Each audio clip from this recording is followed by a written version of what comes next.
What's up mga amigo? Good morning sa inyo. So medyo makulimlim ngayon. Time check, 8:25 in the morning. So late na kami umakyat kasi kanina makulimlim. So lahat, welcome pala sa ating channel, ang Corgi 7. So ito ang bagong setup ngayon ng ating kennel. So yung mga corgi, inilagay na natin dito sa mas malaking lugar. Then yung ating Pomeranian, tsaka yung ating French Bulldog nandun sa kabila. So dito na yung mga corgi. Ayan na si Rolex. Oh. At si Gucci, ayun, busy kahabol sa kanyang mami. Ayun, gusto kasing dumede.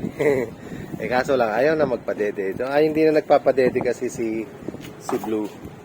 So, ito na sila. So, kagabi kasi hindi natin sila napalabas dahil umuulan, basa yung flooring. So, ayan yung ating mga corgi, mga kaibigan. So, si Rado, ayun gumaganda na, bumabalik na yung ganda ni Rado. Kumakapal na ulit yung balahibo niya. So, mas mabilis siya nga pala, konting tip lang. Pag nag-shed po yung aso natin, mas maganda sinusuklay. Mas mabilis natatapos yung kanilang pag-shed. At the same time, hindi nagiging makalat yung kanyang mga balahibo na natatanggal. So, tingnan ninyo, ang ganda na ngayon ni Rado. So, ayan naman, sinahabol nila yung daddy nila. So, ayan. So, 6 yan sila dito.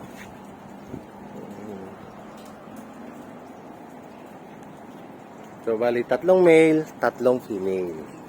Ayan, si Rolex. Rolex. Aray! Napangbangga. Ayun si Rado. Ayan, maganda na ulit si Rado. Ayan si magpaligo kami ngayon. Ayun. Nahuli rin ng mga anak niya. So si Blue. Kasi pagka hindi hawak, ayan si Sophie. Rado!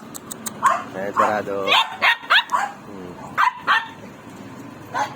So baka magpaligo tayo kung gaganda yung panahon.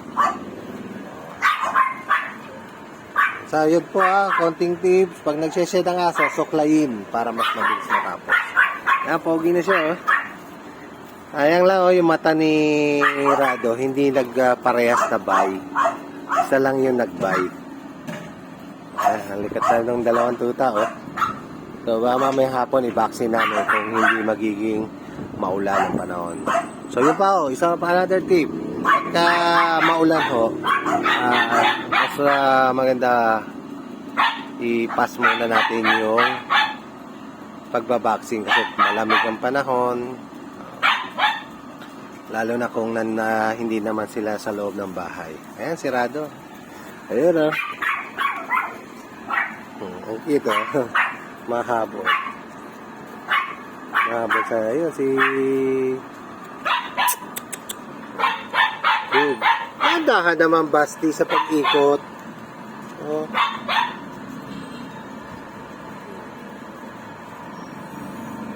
At least ngayon nakakapag-exercise yung 2 tuta.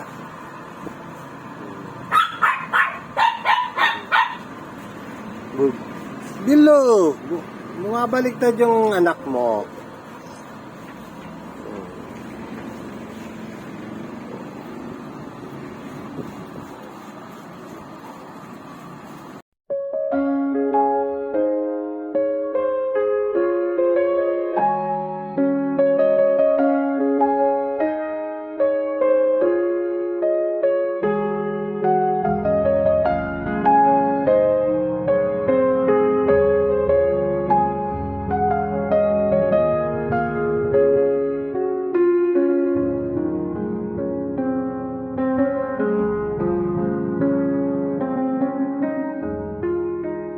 Mga guys, pinasok na natin si Rolex at si Gucci.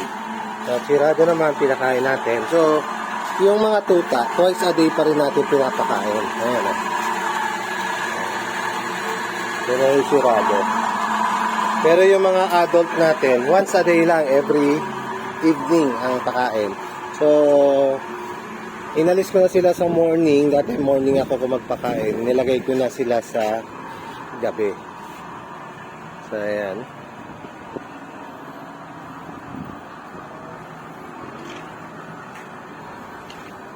So, malamig ang panahon ngayon.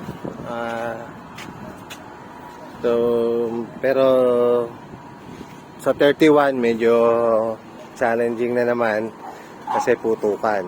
So doon makikita ninyo kung paano o ano yung ginagawa namin para ma-avoid natin yung shaking ng mga aso sa paputok.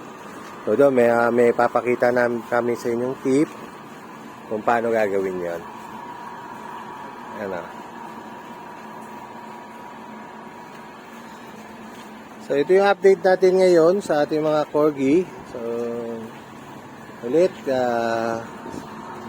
sa mga hindi pa nagsasubscribe sa ating channel, paki-subscribe na po at hit na rin ninyo yung notification bell para lagi kayong updated sa mga video na i-upload natin. Then don't forget to like and share para mapanood din ng ating mga kaibigan itong mga video at makapulutan nila ng some tips sa pag-aalaga ng ating corgi.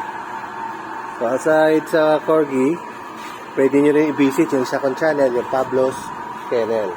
Doon naman, natalayan natin lahat ng mga aso dito sa aming kennel. Chihuahua, Pomeranian, and French Bulldog. So see you on my next video mga amigo. All goods!